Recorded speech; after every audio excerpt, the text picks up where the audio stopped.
तशरीफ जिसे दम हबीबे खुदा बदिल दिल की फिजा मौजज़ा मौजज़ा बदिल दिल की।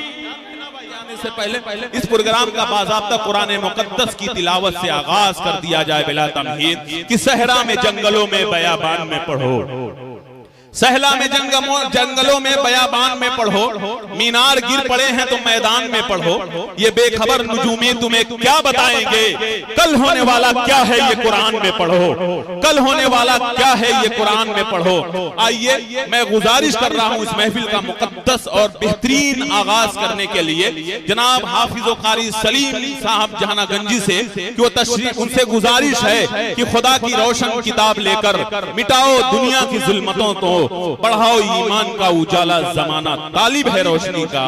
मैं उनसे गुजारिश कर रहा हूं कि वो तशरीफ लाएं और कुरान की तिलावत से इस महफिल का खूबसूरत और मुअत्तर आगाज फरमाएं। जनाब कारी सलीम साहब जहानागंजी।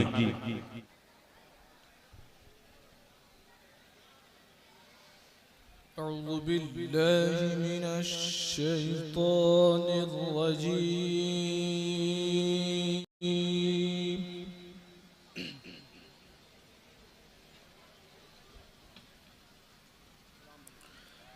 बिस्मिल्लाहिर रहमानिर रहीम।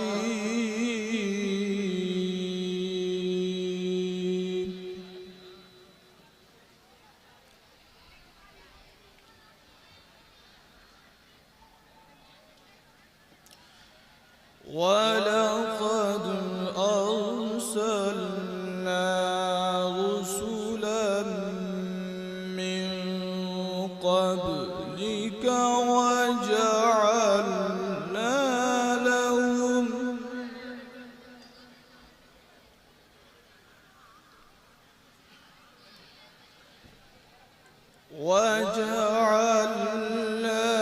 लहुम أزواجا وذرية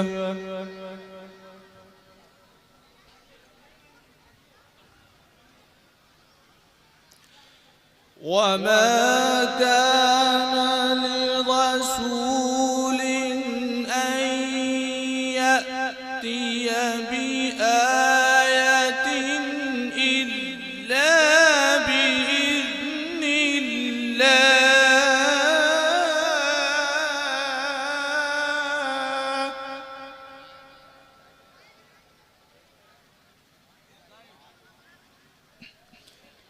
لكل أجل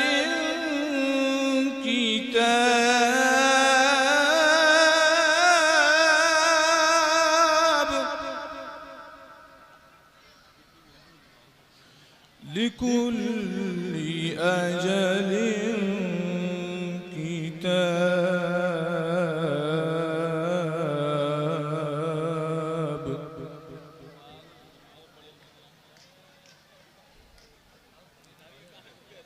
يمحو الله ما يشاء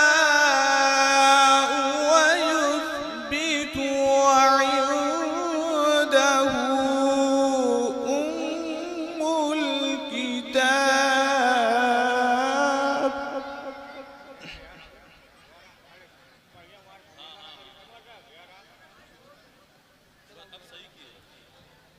وإما نرينك بعض الذي نعدهم أو نتوفينك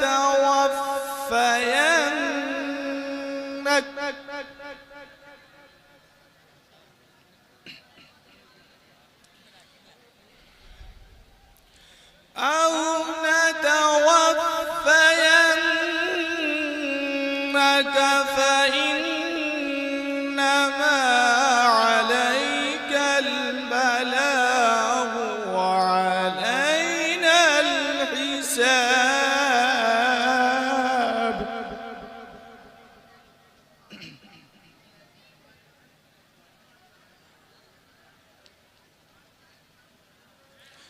أو نتوفى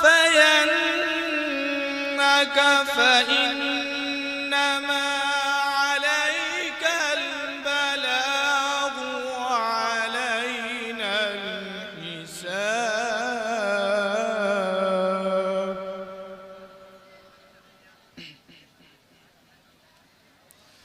أولم يروا أنا نأتي الأرض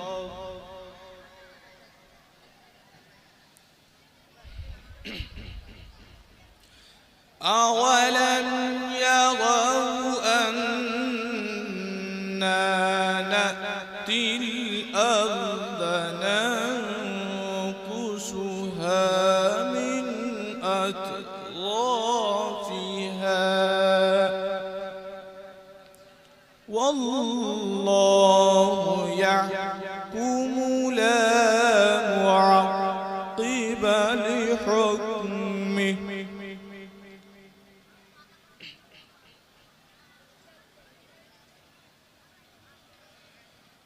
أولم يروا أنا نأتي الأرض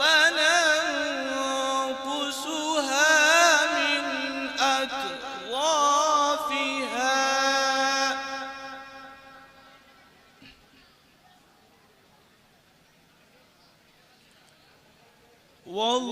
والله يحكم لا معقب لحكمه وهو سريع الحساب.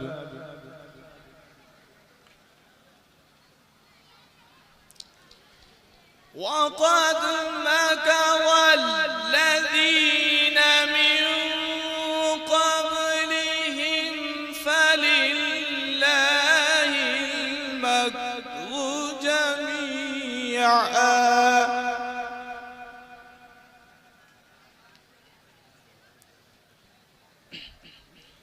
وقد مكر الذين من قبلهم فلله المكر جميعا والله يعلم ما تكسب كل نفس وسيعلم الكفار لمن عقبى الدار.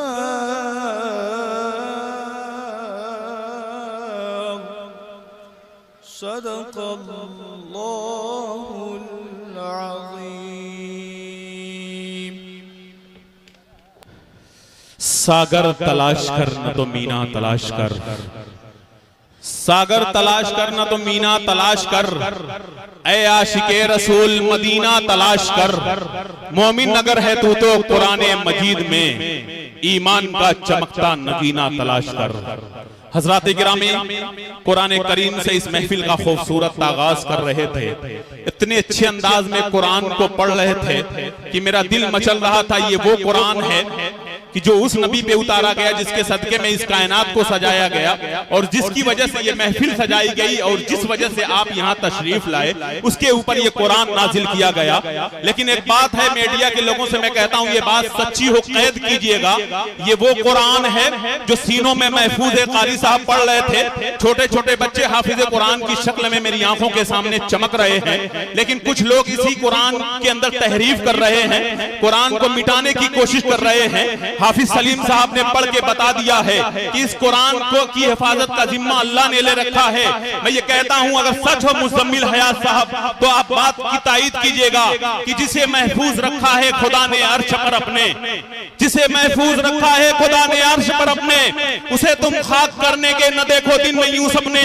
अरे फकत कागज जलाने से कलाम पाक जलता है, दिलों में हिस्स है जो फिर दिलों में खुद लगे छपने। और किया ऐलान मौला ने कि ये मिट ही न पाएगा, कयामत तक ये सीनों में यूं ही महफूज जाएगा। और मकाम अल्लाह ने बख्शा है जो भी अपने नबियों को, जिन्हें जिंदा खुदा रखे जमाना क्या मिटाएगा। जिन्हें जिंदा खुदा रखे जमाना क्या मिटाएगा। क्योंकि ये सच है कि खुदा जिसकी हिफाजत की जब ठान लेता है तो फिर मकड़ी के जालों की वो चादर तान देता है। अगर वो जिंदगी लिख दे समंदर राह दे देगा, अगर वो मौत लिख दे है तो मच्छर जान लेता है। दोस्तों, ये है वो कुरान जिससे हमारे इस महफिल का बाज़ाब्ता आगाज हो चुका है। लेकिन आपकी खुशखबरी आपके लिए ये है